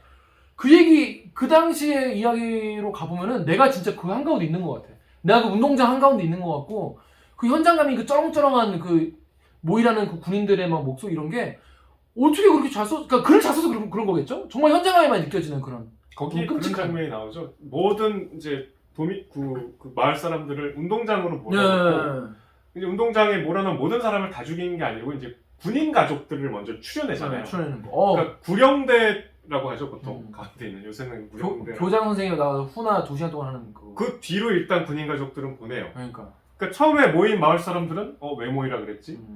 그 다음에 군인 가족들부터 추리니까 뭐지? 하다가 이제 시간이 지나니까 저기 안 가면 내가 이제 곧 죽겠구나. 그러니까 거기를 막 가가지고 내가 사실 나 알지 않냐? 나 누구의 사촌의 동생이다 막. 근데 그 처절함이 진짜 막 보는데 막 내가 막 딱 숨 막히더라고. 그러니까 4.3 하면은 그냥 역사구나, 역사적인. 근데 이렇게 얘기하면 이제 무섭겠다. 한 사람의 이야기, 내가 아는 사람의 이야기, 내 이야기가. 여러분들 꼭 보세요. 나 너무 놀랐어. 보면서 내가 이렇게까지 몰입이 되는구나 하는 것도 놀랐고. 그래서 이제 막 아수라장이 될 수밖에 없잖아요. 질서정연할 수가 없잖아요. 왜냐면 내가 여기 가만히 있으면 죽는데 어떻게든 절로 가야 되니까, 구령대 뒤로 가야 되니까. 그러면 이제 막 우리 애라도 받아달라. 그럼 애들은 또 엄마랑 찢어지면 막 울면서 가고, 그걸 또 막 그 총든 토벌대가 와서 막 찢어놓고, 그런 것들이 아주 사실적으로 나오죠. 왜냐면 제사상에 모인 가족들이 자기들이 겪었던 일을 하는 거니까. 참 너무 슬픈 이야기인데 그 당시에 뭐 우리가 이제 제주 4.3에 대해서 말하기 좀 어려웠던 거는 또 뭐냐면은, 그러니까 일부는 여기 소설의 근육이 나오거든요. 빨치산들이 내려와가지고 주민들을 괴롭히고, 낮에는 이제 순경들이 와가지고 주민들을 괴롭히고. 그렇죠. 그 양쪽에서 어느 쪽이든 뭐 의탁을 해야 했던 제주의 청년들, 남자들, 여자들에 대한 이야기가 나오니까 그런 거를 그전에는 이게 막 빨갱이로 막 몰리면서 제주 분들이 그러면서 굉장히 오해도 많이 사고 역사적으로 막 그런 말을 못 꺼내는 그런 분위기. 그 현경 선생 인터뷰 보면은 그런 것 때문에 막 인터뷰도 안 해줬다는 거 아니에요? 거기 제주 그 도민분들이 현경 선생이 이걸 쓰려고 이제 막 갔을 때도 그 과정이 사실 소설보다 더 소설 같은데, 그 현경 선생이 지금 이제 41년생이시니까 우리 나이로 82이세요. 82이신데 술을 저보다 더 잘 드시. 굉장히 건강하시고 그 그러니까 등단이라고 하죠. 그걸 굉장히 늦게 하셨어요. 37살에 하셨으니까. 그 뒤에 인터뷰했던 이문열 선생도 31살에 등단하셔서 본인이 굉장히 늦었다고 하시는데 그보다 더 늦게 하신 거죠. 37살에 이제 본인이 등단을 한 작품도 4.3을 좀 간접적으로 다룬 아버지라는 작품이었는데, 현경 선생은 4.3을 직접 몸으로 겪은 분이거든요. 지금 얘기했던 그 시대에 미취학 아동, 한 5살, 6살 그 정도 나이에 제주에서 그걸 직접 보고 들었기 때문에 본인이 내가 소설을 쓴다고 했을 때 4.3 이야기를 안 할 수는 없겠다. 한 단편 3-4편 정도만 써야겠다. 처음엔 라고 마음을 먹고 이제 제주 4.3을 어떻게 쓰지? 고민을 할 거 아니에요. 근데 이제 본인 고등학교 동창 현경 선생은 고등학교까지 제주에서 다니시고 공부를 굉장히 잘하셔서 서울대 이제 사범대로 오면서 서울로 오셨어요. 그러니까 이제 고등학생 때까지 제주에 살았는데 고등학교 동창 중에 북촌리 출신 친구가 있어서 북촌리 학살 얘기를 가끔씩 들었대요. 근데 이제 본인이 그걸 좀 써야겠다. 친구한테 하도 들은 얘기가 많으니까. 왜냐면 한 마을에서 한꺼번에 이렇게 싹 다 죽인 사례는 별로 없거든요. 그래서 이제 그 친구의 소개를 받아서 그 친구의 부모님과 가족들이 살고 있는 이제 북촌리로 직접 가서 그 당시가 이제 70년대겠죠. 이 4.3이 본격적으로 알려지기 시작한 건 2000년대 후반이에요. 네. 그 전까지는 군사정부 때는 이거를 제주 사람들 그때까지 생존자들이 멀쩡하게 살아있었지만 그 얘기를 못했어요. 그 얘기를 했다가 잡혀가니까. 그래서 이제 북촌리에 가서 취재를 하려고 막 돌아다녔는데 주민들이 다 자기를 피하고 왜냐하면 어디 기관에서 나온 사람일 수도 있고 막 인터뷰하는 척하고 접근했다가 자기가 말을 함부로 하면 또 나중에 와서 잡아갈 수도 있고 누군지 모르니까 말은 안 하는데 울기는 똑같이 다 울더래. 저기 저 어디서 온 누군데 누구 친구인데요 얘기하면은 막 울면서도 한마디도 못하고 그럼 자기도 같이 울었대. 그리고 이제 저기 그 마을에서 있다가 집에 갔다가 다시 왔다가 이걸 반복하니까 이게 진도가 안 나가는 거야. 가서 사람들은 만나는데 뭔가 있는 것 같긴 한데 얘기는 안 해주고 그래서 자기가 어느 날은 어떤 할머니가 자기를 붙잡고 내 그 죽은 아들이 자네랑 나이가 똑같았는데 그래갖고 너무 화가 나서 이분이 아니 이렇게 말을 안 해주시면 어떡하냐 이 나중에 당신 저기 다 돌아가시면 4.3 때 죽은 가족들을 저승에서 만날 텐데 그 가족들이 너 그때 젊은 작가가 찾아와서 진상을 좀 밝혀보겠다고 물어봤는데 왜 얘기 안 했어? 라고 하면 뭐라 그럴 거냐 하면서 막 울면서 자기가 설득이라기보다 이제 막 화를 냈겠죠. 그제서야 이제 몇 분이 얘기를 하셨대요. 그래서 그때 들은 이제 취재를 모아서 이 소설을 이거를 이제 문학적으로 재구성한 거죠. 그런 어려운 굉장히 취재 과정을 30대 후반에 본인은 저기 서울에서 이제 학교 졸업하고 중학교 영어 선생님 하셨거든요. 그런 사명감을 갖고 쓰다 보니 아 이게 몇 편 갖고 안 되겠는 거야. 순이 삼촌이 이제 당시에는 4.3이 금기였거든요. 유신 정권 79년이니까. 그래서 소설 발표했는데 발표한 지 1년 뒤에 바로 연행이 됐어요. 소설 발표하고 바로 잡혀간 거죠? 바로는 아니고 이제 1년 정도 1년 뒤에. 그 당시에 또 좀 운이 없었던 게 뭐냐면 그때 찾아보세요 나중에 YMCA 사건이라고 네. 그 YMCA 회관에 이제 결혼식이라고 빙자해서 당시에 이제 시국을 유신 그 11.6 직후에 박정희가 죽어서 이제 이거 어떻게 할 것인가 그 민주화 인사들이 거기 모였어요. 결혼식이라고 속이고 그래서 이제 당국이 거기를 덮쳐갖고 거기 참석한 사람들을 몇 명을 연행을 했는데 거기 참석한 대학생 중에 한 사람 가방에서 순위삼촌 나온 거예요. 야 헤이. 그래갖고 사실 생각해보세요. 그 당시에 중앙정보부나 뭐 보안사 이런 사람들이 뭘 책을 이렇게 읽었겠어. 아무리 4.3을 고발했어도 책을 봐야 알지. 그치. 모르고 있다가 그치. 출판된 지 한 1년 가까이 됐는데 아 그동안 안 본 거 안 봐서 안 걸리는 거? 그 현경 입장에서는 휴 아무 일 없어. 안 걸렸다. 근데 이제 갑자기 들이닥쳐. 이 책은 뭐야라고 이제. 하다가 씨펄. 아니 앞에 그 사또 얘기까지나 먼저 봤으면 됐을 텐데. 이렇게 안 나왔겠지. 수인남천만 나왔겠지 그때는. 그 잡혀간겨. 그래갖고 현경 선생 지금도 그 손가락 여기가 이렇게 굽어 있어요. 그 보안사에 끌려가서 3일 동안 고문을 당하셨대요. 아니 그 현경 선생은 휴 이제 한 1년 지났으니까 이제 오예로 그냥 딴 거 하고 계셨을 때 갑자기 잡혀가겠네. 너무 진짜 그 3일이 자기 문학 인생에서 제일 고통스러웠던 시간이에요. 그래서 그 현경 선생 그 생생히 기억하고 계시더라고. 이렇게 막 신문을 하다가 깜깜한 데서 신문을 하는데 손을 내밀라 그랬대. 그래서 이렇게 내밀었더니 너는 학교 선생 여기가 무슨 학교인 줄 아냐. 이걸 뒤집어라. 이렇게 딱 뒤집었더니 군화발로 이거를 망치 내려치듯이 수십 차례 내리쳤대요. 이를 이렇게 하면 안 돼. 이렇게 하면? 그러니 이제 더 맞아. 죄송합니다. 아니 나는 오늘 방송을 현경 선생한테 링크를 보내달라고 그랬는데 안 될 것 같아. 현경 선생님 죄송합니다. 그리고 이제 3일 동안 고문을 당하고 한 달 정도 구치소에 있었는데 결국 기소가 안 됐어요. 왜냐면 기소가 되면 이제 법정으로 가잖아. 그럼 현경 선생도 어쨌든 피고인이니까 변호인이 있을 거 아니에요. 그렇죠. 그러면 법정에서 4.3에 대한 공방이 벌어질 거 아니에요. 그럼 그게 바깥에 알려질 수도 있잖아요. 그러니까 그때까지만 해도 아예 4.3 얘기도 못 꺼내는 거죠. 꺼냈죠. 아예. 그러니까 그런 진실은 몰랐죠. 법정에서 4.3이라는 얘기 나오는 것 자체가 그 기사거리가 될 수 있는 거예요. 아예 없는 일이었어요. 일어나지 않았던. 그러니까 이제 한 달 동안 그냥 가둬만 놓고 기소도 안 하는 거면 사실 이거는 죄가 아니란 얘기잖아요. 그렇게 해서 풀려났대요. 근데 풀려났는데 그러니까 이제 처음에는 일단 무섭잖아. 너 이제 이런 소설 쓰지 마 하고 나왔잖아. 그래서 이제 1년 정도를 지금도 이렇게 술을 잘 드시는데 그때 얼마나 많이 드셨겠어? 그냥 술만 먹었대. 학교 뭐 그때 몇 살 정도 되셨어요? 그때 이제 30대 후반이었던 거죠. 술 잘 먹을 때죠 그때. 술만 먹고 막 있는데 어느 정도 MSG가 좀 있을 거라고 생각을 하는데 어느 날 낮잠을 자는데 꿈에 순이 삼촌이 나왔대. 자기가 창조한 인물인 순이 삼촌이 나와서 너 맨날 이렇게 술이나 처먹고 다니냐. 정신 좀 차려라. 제가 홍군형이 났네. 근데 그 전날 무슨 일이 있었냐면 이제 당시에 대학생들이 보통 5.18도 그랬잖아요. 당시에 알려지지 않았는데 막 대학생들이 책 돌려보고 그땐 그랬죠. 야 광주에서 이런 일이 있었다더라. 해적판으로 뿌리고 그랬죠. 70년대에도 대학생들이 일부 특히 이제 제주 출신 대학생들이 그래서 막 찾아왔대. 찾아오면 또 술 좋아하는 양반이니까 술 먹다가 선생님 근데 오늘 막 한 잔 오늘 뭐 희생자들 야 오늘 왜 무슨 날인데? 선생님 오늘 4월 3일이잖아요. 그러니까 그 정도로 자기가 그냥 완전 페인으로 살았대. 그러다가 이제 이 순이 삼촌이 꿈에 나타나서 노시기 나는 이제 4.3에 헌신하겠다 해서 이제 그 뒤로 여기 나오지만 4.3 관련 단편 소설들을 그 뒤로 많이 쓰셨어요. 물론 현경의 작품 세계는 다양해서 4.3은 일부예요.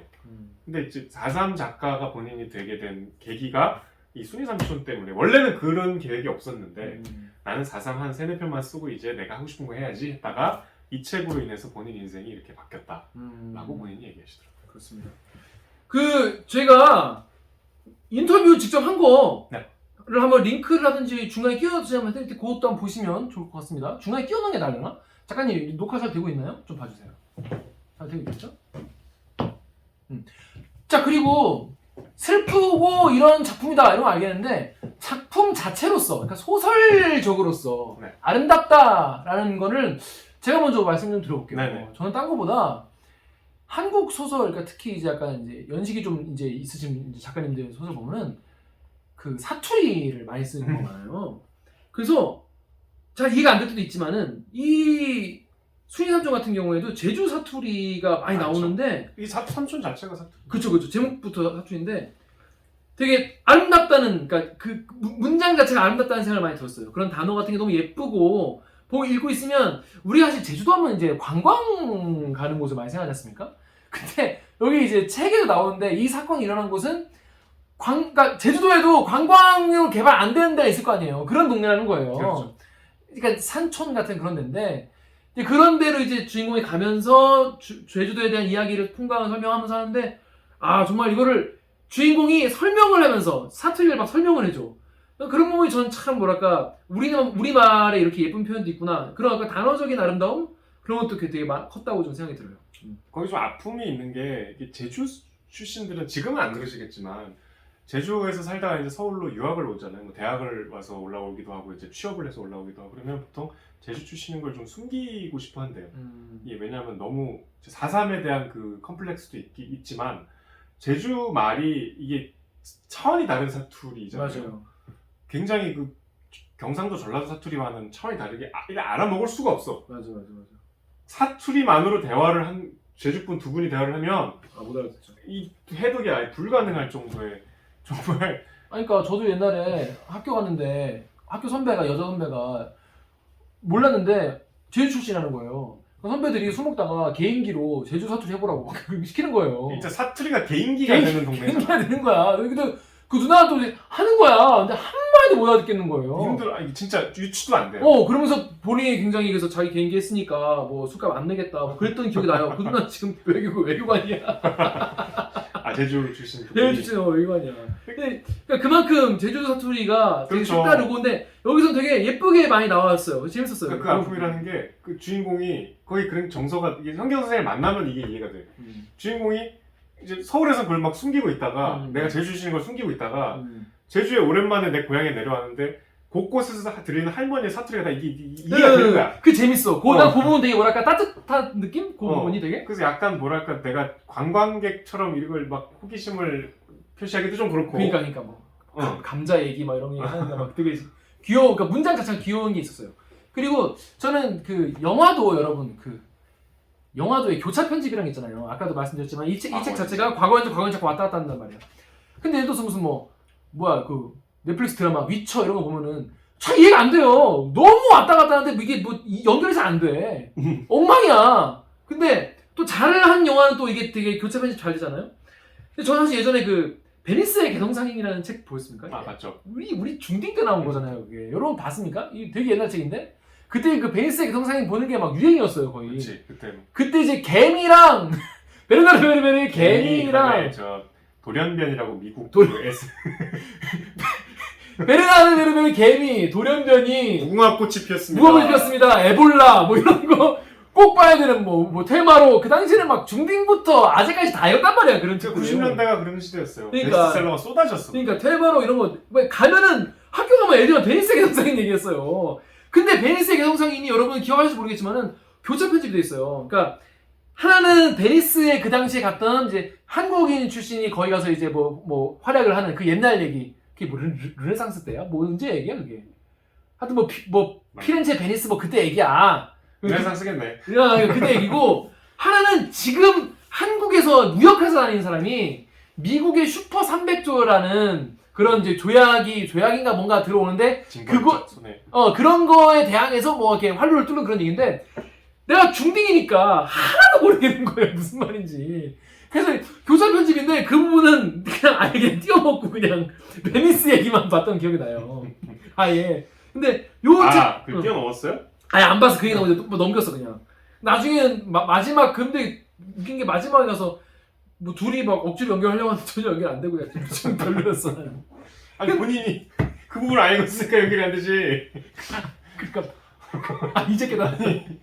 흰밭 때문에 25년 만에 깨달았다. 아무튼 근데 이 수리삼촌 같은 경우에는 되게 부드러워. 난 그게 좀 놀랐어요.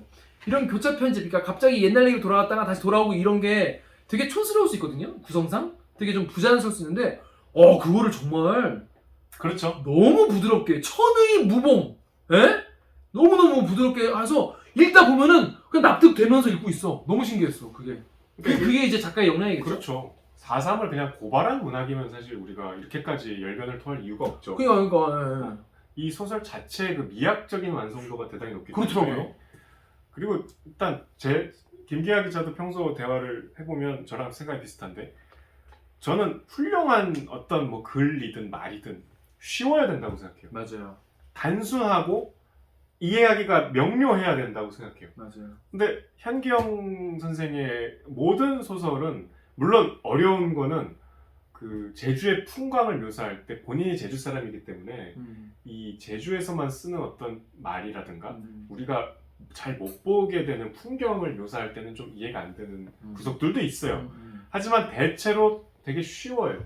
쉬운데 그냥 이렇게 단선적으로 흘러가는 그거는 쉽다고 표현해서 그치지만 쉬워서 더 명쾌하게 이해가 되면서 이 슬픔이 무엇이구나, 이 비극이 왜 비극이구나 라는 그 쉬움의 너머에 있는 복잡 다단한 감정들을 더 이렇게 쉽게 전달해주기 때문에 훨씬 우리가 읽기가 편하죠. 읽기 편해. 저는 보면서 되게 읽기 편하고 짧아요. 일단 짧아. 그리고 등장인물이 많이 등장하는 그 소설을 되게 싫어해요. 막 나중에 막 헷갈리. 특히 막 중간에 이름도 바뀌고 막 그런 경우도 있고. 다시 앞으로 가서 봐요. 앞으로 봐야 독서가 늦어지죠. 약해. 기억력이 약해서 제가 좀 그런데 수인남춘 같은 경우에는 등장인물 몇 없어요. 그래서 안 나오고 그냥 고모부만 기억하면 돼. 서북 청년으로 입도해서 이제 30년 된 고모부. 그게 참 이 소설의 또 독특한 점이죠. 네. 이게 이제 가족들이 모이잖아요. 그럼 보통은 이제 학살의 아픔을 공유하는 가족들이라고만 생각하는데 그 가족 중에 고모부, 그러니까 그 고모부가 사실 4.3의 비극을 상징하는 인물이에요. 왜냐하면 그래서 어쨌든 대한민국 정부에서 물론 4.3 시작은 47년이니까 대한민국 정부 수립 전이지만 48년 넘어가면서 대한민국 정부가 생기면서 이제 토벌대가 내려가거든요. 군인도 내려가고 경찰도 내려가는데 음. 막 생긴 나라에 군경이 얼마나 있겠어요. 그래서 이제 그때 응원 경찰이라는 게 말 자체가 웃기죠. 응원해주는 경찰이라는데 치어리딩 경찰이 그렇죠. 주로 호남 쪽에서 이제 쉽게 얘기하면 파견간 경찰들이죠. 그것만으로도 모자라니까 서북 청년단이 이제 북한에서 도망 나온 사람들이잖아요. 공산당 정권에 이제 막 뭐 재산도 뺏기고 삶의 터전을 잃어버리고 이제 북한에 대한 증오심, 빨갱이 하면 다 죽여야 된다 이런 증오심을 그러니까 북한 출신인데 북한을 더 미워하는, 북한 그렇죠. 정권을 더 미워하는 그런 분이 있을 수 있죠. 네. 그런 사람들이 이제 서북 청년단 이 사람들을 경찰 병력으로 보내요. 무장을 시켜서. 무지막지한 거지. 그러니까 이제 북한 사람들이 제주 와갖고 사람 막 그러니까 왜냐하면 이 4.3 초반에는 이게 잘 토벌이 안 됐대요. 왜냐하면 경찰도 일단 초반에는 다 제주 출신이니까. 그러니까 다 사실 누구네 집 아들아일 거 아니야. 그렇죠. 경찰이. 지금도 좁은데 그때는 더 좁았을 거예요. 그치. 그러니까 이게 제대로 이게 안 되니까 이제 막 육지 사람들을 보내고 응원 경찰도 그랬고 서북 청년단은 이제 아주 극단적으로 이 빨갱이 하면 다 죽여야 되는 사람들. 레드 아일랜드라고 그때 그랬는데 제주를. 그렇게 해서 내려와서 정말 무지막지하게 사람들을 죽이니까 제주 사람들 입장에서는 생존 전략으로 이 서북 청년단하고 이제 집안의 여성을 혼인을 시키는. 그까지 해서라도 네. 살아야 했던. 그래서 이제 가족이 된 사람이 이 주인공의 고모부인 거예요. 그래서 이 고모부는 30년의 세월이 흘러서 이제 제주 사람이 다 됐지만 그 당시에는 서북 청년단으로 내려왔던 입도했던 사람이야. 그래서 이제 다 같이 모여서 4.3 그때는 이제 거듭 말씀드리지만 4.3을 어떻게 공개적으로는 얘기할 수 없는 시대였으니까 가족끼리 이제 오랜만에 만나서 옛날 끔찍했던 얘기 그것도 얼마나 슬퍼요. 가족끼리 모여서 한다는 얘기가 학살 얘기니까. 그러니까. 그리고 마을 전체가 똑같은 짓 한다리고 막 얘기를 하다 보니까 이제 막 분노가 막 생기잖아. 그러면 갑자기 북한 사투리 막 튀어나오는 거지. 그러니까 아니 이거는 뭐가 잘못됐고 있으면 가만히 듣던 고모부가 갑자기 그거는 그게 아니다. 그때는 이럴만 했다라고 학살자 편을 드는 거야. 그러니까 저는 그 부분을 약간 여러 번 다시 읽었어요. 여러분 이게 있잖아요. 혹시 만화에 보면은 뭐 그런 장면 나와요. 누가 이렇게 사과를 이렇게 하는데 사과하면서 머릿속에는 아니 이 새끼 왜 나 이렇게까지 사과하는데 왜 내 말 안 들어주는 거지 나쁜 새끼 이렇게 생각하고 있는 거야. 이게 만약에 내가 잘못 저지른 거라고 하더라도 내가 역사의 죄인이라 하더라도 그 사람은 자기 인생에서 자기가 제일 소중할 거 아니야. 그렇지. 그 마음속 한구석에는 아니 나 이렇게까지 사과했는데 왜 지랄이지? 이게 이 마음속 그 속에 있다고. 근데 그게 어느 순간 느슨해진 순간 술을 먹는 순간 이게 툭 나오게 되는 순간이 지금도 있어요. 여러분 주변에도 있죠. 우리 주변에도 있어. 근데 그거를 너무 끔찍한 거야. 그 장면이 끔찍하지. 너무 끔찍하고 그 대목 묘사가 너무 막 다 같이 모여 앉아서 술 먹고 얘기하다가 갑자기 다른 사람 된 것 같이 얘기하다가 갑자기 평안도 사투리가 막 그러다가 다시 제주 사투리 쓰면서 이건 그런 거지 뭐 이렇게 하는 그 장면이 그 짧은 순간에 너무 뭐랄까 좀 소름 끼치는 그런 순간이어가지고 소설이 되게 재밌어요. 그래서 이제 현경 선생님한테 우리 보도에 못 넣었지만 왜 고모부를 꼭 등장시켜야만 했냐 이제 극중 긴장감이 있어 라고 여쭤봤더니 그 서북 청년단이라고 해서 다 우리가 악마는 아니었고 네. 다양한 부류의 사람이 있었고 그들도 사람이기 때문에 다양한 모습으로 학살에 개입했고 제주 사람들과 불가피하게 섞여 들어갔다는 거를 역사적인 그 상처를 그대로 보여주고 싶었다라고 하시더라고요. 그러니까 굉장히 소설이 입체적이었죠. 맞아요. 고모부 때문에. 되게 저는 고모부 때문에 되게 정말 순간 주인공도 욱하잖아. 욱하는. 저희 내가 막 같이 욱하게 되더라고. 또 그런 책입니다. 자 여러분 어떻게 들으시니까 어떠세요? 저희가 대립기에서도 한번 다루긴 했었는데 어떻게 정혁 기자는 여기서 한 번 더 얘기를 하니까 어떠신가요? 너무 사실 저는 그때 방송에도 얘기했지만 현경 선생을 만나고 나서 더 현경 선생에 대해서 작품도 더 많이 보게 됐고 굉장히 푹 빠졌어요. 흠모하게 됐어요. 이게 뭐 덕질이 시작된 거죠. 네. 팬이 된 거지. 그리고 인간적으로 너무 멋있어요. 멋있어. 여기 아까 우리가 외모에 대해서도 얘기했지만 굉장히 호방하시고 술도 아주 좋아하시고 굉장히 성격도 시원시원하시고 방송에서 우리가 어쨌든 짧은 시간 안에 조금 이 다른 이야기도 해야 됐기 때문에 그 소설에서 제 개인적으로 받은 감흥을 잘 얘기 못했는데 오늘 막 고모부 얘기까지 하면서 다시 한번 소설에 이렇게 쑥 들어온 것 같아요. 여러분 진짜 이거 여러 번 말씀드립니다. 50페이지밖에 안 돼. 50페이지밖에 안 돼. 요거 주말에 한번 꼭 읽어보시면 좋을 것 같습니다. 자, 여러분 어떠셨습니까? 오늘 제가 댓글 읽어주는 기자들의 어떤 스피노프 편으로 이렇게 책 읽어주는 기자들로 한번 저희가 오늘 숭이 삼촌 저희가 한번 다루긴 했었죠?를 다뤄봤어요. 그래서 앞으로도 이렇게 한 편씩 한번 추천해드리는 시간을 가질 거고요. 앞으로 요거 해보고 괜찮으면 뭐 우리가 읽었던 뭐 베스트셀러라든지 뭐 개인적인 픽 뭐 이런 책 같은 거 하나씩 소개해드리는 이런 코너를 일주일에 하나 정도씩 해볼까? 이런 생각을 해보겠습니다. 여러분 댓글로 내가 평소에는 대듣기 얘네 그냥 보고 그냥 재밌네로 넘겼는데 오늘은 어땠는지 댓글로 한번 좀 남겨주세요. 이거 니네 이건 뭐 이런 부분을 좀 뭐 추가하면 좋겠다. 뭐 이런 건 빼면 좋겠다.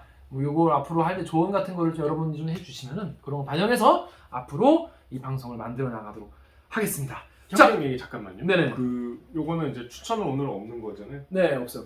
그러면 제가 현경 선생님 작품을 추천을 드릴게요. 오케이. 이 50편의 명단 처음에 현경 선생의 작품은 3개가 올라왔어요. 오. 순이 삼촌하고 마지막 태우리라는 작품하고 마지막 뭐예요? 태우리? 태우리. 노태우? 태가 어에다인데요. 태우리. 태우리. 그게 제주 말로 목동이에요. 소를 돌보는 사람이에요. 그치. 제주도에는 흑우가 있었죠 옛날에. 근데 이제 말들이 주로 많지. 그래서 여기서 소, 말 뭐 하는데 제주에 말이 많지.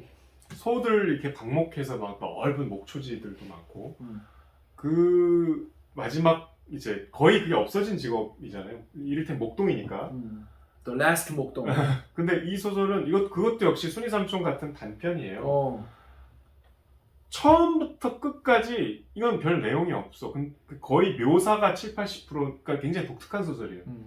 제주의 그 거대한 목초지에서 혼자 이제 살아가는. 근데 이 양반도 젊은 시절 4.3의 아픔이 있어. 이건 정말 직접 겪은 아픔보다 더 큰 아픔이야. 왜냐하면 어떤 마을에 이제 보통 그때 제주에 동굴이 많잖아요. 맞아요. 그러니까 도망가면 일단 동굴로 많이. 동굴 얘기도 나와. 그래서 이 태우리께서 마지막 태우리께서 4.3 때 끌려가갖고 너 죽고 싶지 그러니까 니네 마을을 불어라. 어디로 도망갔는지. 그렇지 않으면 널 죽겠다 해서 이 양반이 비어있는 동굴을 불어. 일부러. 자기가 확실히 지나가다 비어있는 걸 봤어. 그럼 거기 가는데 마침 거기에 할아버지 할머니 손자가 숨어 있었던 거야. 그래서 보는 앞에 죽은 거야. 그런 아픔을 갖고 있는 아주 노인이 된 그때 청년이었고. 근데 이제 막 제주가 이제 관광지로 개발되면서 막 골프장이 생기면서 이제 내 목초지가 점점 좀 좁아지는 이 노인의 이 스토리는 거의 이게 다예요. 제주의 아름다운 풍광이 거의 묘사가 되는데 정말 압도적인 묘사. 근데 신기한 소설이야. 제가 그 소설 읽어보지 않았지만 그 소설을 읽고 제주도에 놀러 가면 또 다르게 보이겠네요. 그렇죠. 그리고 지상의 숟가락. 지상의 숟가락은 그 책으로 나와 있던데? 네. 노란색 표지에? 옛날에 한참 전에 느낌표 책을 읽읍시다. 거기서 책을 읽읍시다. 거기서 선정됐던 그거는 현경 선생의 자전 소설이에요. 내가 어린 시절을 이제 그냥 정말 꽤 두꺼운데 그거는. 근데 거기에 처음에 한 100페이지가 4.3 얘기야. 100페이지다. 그러다가 갑자기 툭 끊겨. 4.3 얘기를 내 지금 자전 소설에서 너무 비극적이니까 난 여기까지만 하겠다. 그리고 이제 그 다음부터 또 천진난만한 저 10대 시절 얘기가 나와요. 근데 이제 지상의 숟가락은 지상의 숟가락이 4.3 때 죽은 북한의 남로당 사람 여기 숟가락이 하나가 이렇게 그러니까 빨치산으로 막 한라산에서 도망다니다 잡혔는데 그 시신에 여기 숟가락이 하나 꽂혀 있을 때 지나가다 그걸 직접 봤대 어릴 때. 이제 어린 시절 제주에서. 근데 그게 좀 지루해요. 너무 어린 시절 옛날 얘기여서. 근데 마지막 태우리란 소설은 순이 삼촌은 이게 이 현기영 작가의 30대 작품이라면 이 The Last 목동. 네, 그거는 이제 60대 쓰신 다른 좀 경지의 이런. 그럼 이 책이 없어요? 이 시리즈에 이 책엔 없고 여기 없어? 요 시리즈 3권이에요. 그럼 또 사야 돼.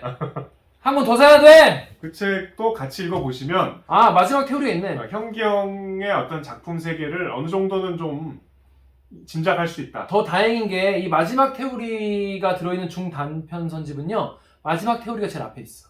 다행히. 헷갈릴 리가 없다. 딴 거부터 읽을 일이 없어. 다행입니다. 마지막 태우리도 한번 보시고 그럼 좋을 것 같아요.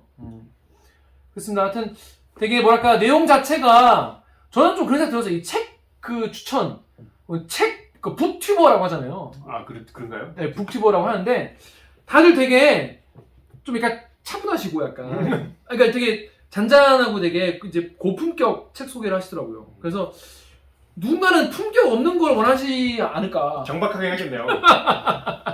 그래서 이 경박은 혹시 내가 경박으로는 유튜브 이쪽에서는 좀 있지 않나. 오늘의 경박은 이거였지. 아 이건 너무 용어인 것 같아. 개인의 비극을 이제 놀이로 승화시킨. 죄송합니다. 그게 통했을 리가 없죠. 죄송합니다. 이거 뭐 희화시키라는 게 아니라 아니 희화시켜놓고. 긍정적인 희화가 그러니까 있어요. 긍정적이니까 그러면 안 되죠. 자, 아무튼 그래서 한번 만들어봤는데 여러분의 의견 저희가 한번 받아보도록 하겠습니다. 댓글에 달아주시면 저희가 한번 다음 편 만드는데도 한번 참고를 해보도록 하겠습니다. 자 그리고 그러면 우리는 다음 주에 그럼 뭘 읽어야 되느냐? 네. 다음 주에 우리 이거 떠올려. 다음 주에는 무슨 소설을 소개할 거죠? 다음 주에는요. 제가 이 순이 삼촌에 이어서 했던 두 번째로 했던 이문열 작가 다 아시죠? 굉장히 논쟁적인 작가고 저희 대들기 댓글 중에 우리가 순이 삼촌 할 때 그 댓글 제 기억나요. 어떤 독자 우리 들으면 아는 구독자인데 이문열 거 들어가면 나 안 본다. 아 진짜? 네. 그 기획을 보지 않겠다. 어쩜? 어떻게? 그래서 내가 그때 속으로 다음 이문열 해야 되는데. 드라브루스! 그분 그다음부터 댓글 다 달고 계시나? 저는 그 뒤로 못 봤어요. 그거 있잖아. 한문학도. 아 토마스님? 저기 달았어 또. 하여튼 많은 분들이 싫어하시는 다른 의미로. 근데 이문열 선생의 누구나 읽어봤을 법한. 왜냐면 최근까지 교과서에 있었기 때문에. 교과서에 실려. 교과서에 실려 있었는데 최근에 빠졌어요. 아 그래요? 네. 무슨 소리죠? 우리들의 일그러진 영웅. 그렇습니다. 이건 저는 이것도 똑같아. 나 옛날에 이제 우리들의 일그러진 영웅 옛날에 이제 한창 많이 볼 때. 근데 난 이제 당연히 제목이 우리들의 일그러진 영웅일 줄 알았는데 뭐 표지가 막 사람 얼굴 그러지 본인 이상문학상 전집에 들어있잖아요. 그래가지고 표지가 되게 재미없게 생긴 거예요. 이상문학상 편집을 그때 처음 봤나 보네. 처음 봤지 나는. 그게 몇 살 때인데 그게 나 고딩 때인가 중딩 때인가 엄청 옛날인데 그것도. 초등학생 때 읽어요 이상문학상. 저는 중딩 때 읽었습니다. 아무튼 그래서 그 되게 다른 소설 때문에 약간 그때 헷갈렸던 단편은 늘 그렇다. 뭐 재밌게 보셨어요? 아 우리들 읽은 영웅이요? 저는 이제 제가 당사자였기 때문에. 엄석배였어요? 아 진짜 쳐맞고. 아무튼 이런 이 우리들의 일그러진 영웅. 되게 재밌었겠네요. 재밌었죠. 난 3D로 보는 거지. 그런 이야기 제가 한번 우리들의 일그러진 영웅. 다들 뭐 한 번씩 보셨겠지만은 다시 한번 단편이라서 짧아요. 혹시 들어는 봤지만 읽어본 적 없다 이러신 분들을 위해서 한번 왜 읽어봐야 되는지 짧게 한번 한마디만. 보다는 길죠. 중편 정도. 그런가? 100페이지는 될 텐데 이거는 어느 시대 어느 상황에서도 그러니까 이게 이문열 선생도 약간 본인이 이 작품이 이문열 소설 중에 한 두 번째인가 세 번째로 번역이 많이 된 작품이에요. 아 번역도 많이 됐구나. 그래서 본인이 이제 이걸로 영국이나 미국에 가서 독자와의 대화를 했는데 어딜 가나 비슷한 작품을 누군가 손들고 물어본대. 예를 들면 파리대왕이라는 소설을 맞아. 파리대왕 소년들끼리 비슷한 거 아닌가요? 누가 뭐 그러더래. 그리고 또 그 양철복 쓴 빈터그라스. 네, 빈터그라스. 제 작품은 기억이 안 나는데 비슷한 소설이만 하나 있대요. 그러니까 학창 시절에 교실을 배경으로 하는 작품은 어느 문화권에서든 있지. 있다는 거는 다들 좋아한다는 거죠. 그렇죠. 먹힌다는 거죠. 그리고 이게 작가들도 맞아본 적이 있는 거야. 전학생이 와갖고 뭔가 탄압받다가 거기 적응하고 그 과정을 그린 소설은 되게 재밌잖아요. 일단. 그렇지. 무협지에도 나오고 만화에도 나오고 웹툰에도 나오고 그 구성 자체가 재밌지. 드라마에도 나오고 전형적으로 그런 구조이기 때문에 그 주제 의식이라든가 스토리가 어느 시대와도 상관이 없는 것 같아요. 그러니까 50년대를 배경으로 하는 소설이지만 60년이구나. 그러니까 이승만 정권. 그러니까 사실상 이제 59년, 60년 요때 얘기인데 지금 읽어도 물론 교실의 풍경이나 뭐 거기 보면 급장이라고 나오거든요. 지금의 반장이 뭐 그런 명칭은 좀 다르겠지만 어떤 상황에서든 우리가 그 권력의 본질 또 그 대중의 속성 고전의 힘이 그런 거잖아요. 시대를 초월해서 어떤 분이 그랬거든. 모든 예술은 현대적이라 그랬거든. 그래서 음악도 클래식밖에 안 들어요. 사람이. 지긋지긋하게 듣는데 아무튼 여러분 이제 이문열 작가에 대한 호불호가 다 있으시겠죠. 뭐 저도 뭐 있습니다만 작품으로 일단 한번 보고 네. 정혁 기자가 그 이문열 씨 댁에 가서 인터뷰하고 왔어요, 그죠? 한 3시간. 응, 3시간 이거 왔다니까 아 이분이 진짜 무슨 생각이신 건지 직접 만나보니 어떤지 뭐 이런 얘기 한번 들어보도록 하겠습니다. 네. 자 그러면 오늘 첫 번째 우리 책 읽어주는 기자들 방송 여기까지 하겠습니다. 안녕 또 만나요 꼭. 또 만나요 꼭 하면 또 만나요 꼭. 안녕. 제발 대들기도 불러주세요. 고생하셨습니다. 작가님 어떠셨습니까? 몇 분 했어 우리? 지금 한 1시간 20분? 그렇게 길게 했어? 네. 아, 1시간 반 안 됐어요? 1시간 반은 됐나? 금방 갔네. 1시간 20분 정도. 그 취소 누르면 안 되고 정지 눌러야 되는데 안 누르시면 안 되는 안 건드리면 어땠어요? 그냥? 재밌었어요. 아 그래? 다행이네. 옆에 사람의 피를 묻혀가지고 그 시체 밑 속에서 일어나는 거예요. 이게 순위 삼촌인데 그런 사람들뿐만 아니라 사산에서 살아남은 자는 요새 말하는 그 트라우마라는 게 심해요.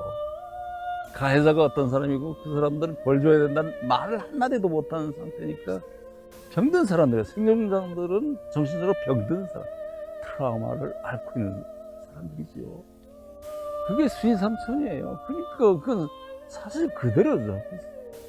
사실 그대로지 그걸 사삼의 생존자 중에 특이한 사람을 내가 묘사한 게 아니에요. 사삼 생존자는 대부분 그런 트라우마를 앓고 있는 거예요. 서북청년단이라고 다 악랄한 건 아니에요. 그중에 선한 사람도 있고 꽤 선한 사람들을 골라가지고 그렇게 결혼을 한 경우가 있어요. 그래서 그 가족을 무사하게 이제 살아남는 거죠. 그 순위 삼촌에 등장하고 있는 그 고모부가 바로 그런 서북청년. 그러면서 그 사람을 통해서 학살자의 어떤 입장도 좀 이렇게 드러내 보이고 그랬던 거예요. 제도 풍광이 남다른 그런 아름다움을 갖고 있죠. 독특한 풍광을 갖고 있는데 그것을 어떻게 묘사해보자 이런 거예요. 그 아름다운 풍광 뒤에 그 그늘, 그 배후에 처참한 사삼이라는 사건이 존재하지만은 그 비극과 아름다움 이렇게 조화시켜보자 뭐 이런 생각을 좀 가졌던 것 같아요. 어느 할머니는 내 숨부리에 자꾸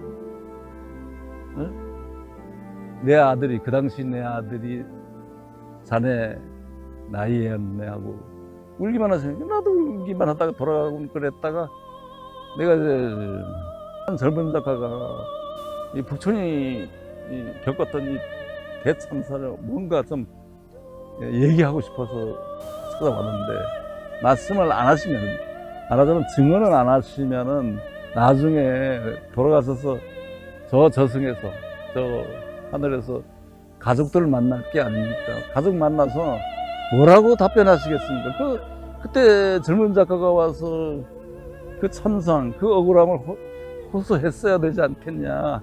근데 왜 말하지 않았냐? 하고 후중을 들고 뭐 노역을 받지 않겠냐? 이런 식으로 제가 울면서 설득을 했죠. 그래서 겨우 그 얼어붙은 일이 트이면서 말씀을 하시더라고.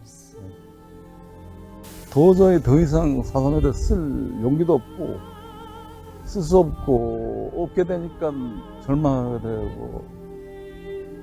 되니까 내 속을 달래기 위해서 술을 먹게 되고 술을 많이 먹어.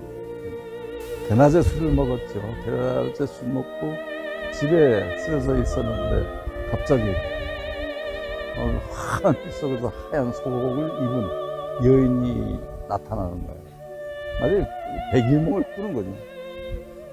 근데 그 하얀 소복의 여인이 딱 보니까 순이 삼촌인 거예요. 꿈속에 나타나는 순이 삼촌이 내가 뜨거운 날 그렇게 숨을 참았고 절망에 빠져있는데 일어나거라 어서 일어나거라. 그래서 내 손을 잡아 이끄는 거야. 그 1년 만에 글을 못 쓰고 절망에 빠진 한 1년 만에 그 암남한 시절 그 전두환의 그 군사 정권 때 아마 한 1년 동안 절망에 빠졌다가 다시 일어나게 된 게 내가 창조한 승인삼순이 일으켜줬기 때문에 일어나게 된 거예요. 그 전에 발표된 경우는 그 제주 출신이 아닌 그 외부인의 시선으로 본 거였거든요. 그러다 보니까 나타나는 게 어떤 구구 반공주의의 작품도 있었고, 그게 아니라 제주도를 좀 낭만화 시켜가지고 거기에 이제 삽입하는 형태로 사삼이 들어가기도 했고, 뭐 이런 식이었습니다. 그런데 이걸 사삼이라는 비극성을 전면에 내세워가지고 진상이 어떠했는가, 이걸 처음 얘기한 게 순이삼촌이기 때문에 그 순이삼촌이 많이 얘기가 되고 있습니다. 그 사삼의 어떤 참상을 처음으로 이제 본격적으로 제기했다는 측면에서 의미가 있는데, 그러니까 모든 논의가 사실은 거기에 맞춰 있거든요. 저는 그게 불만이고, 그러니까 거기 보면 작가 의식은 두 가지 정도로 접근이 가능합니다. 첫 번째가 4.3의 참상을 알리겠다, 이게 있고, 두 번째는 뭐냐면은 그 제주인으로서의 정체성 찾기가 있습니다. 그러니까 왜 그런가 하면, 왜 하필 제주도에서 이런 비극이 일어날 수밖에 없었는가? 그러니까 이게 이제 제주도를 향한 편견이 있었기 때문이다 라는 게 작품에도 나옵니다. 그러니까 이 편견이라는 것은 상당히 역사적인 축척이 있었거든요. 4.3 얘기를 안 하고는 뭐 문학적으로 한 발짝도 뛰어놀 수가 없다는 그런 압박감을 느꼈어요.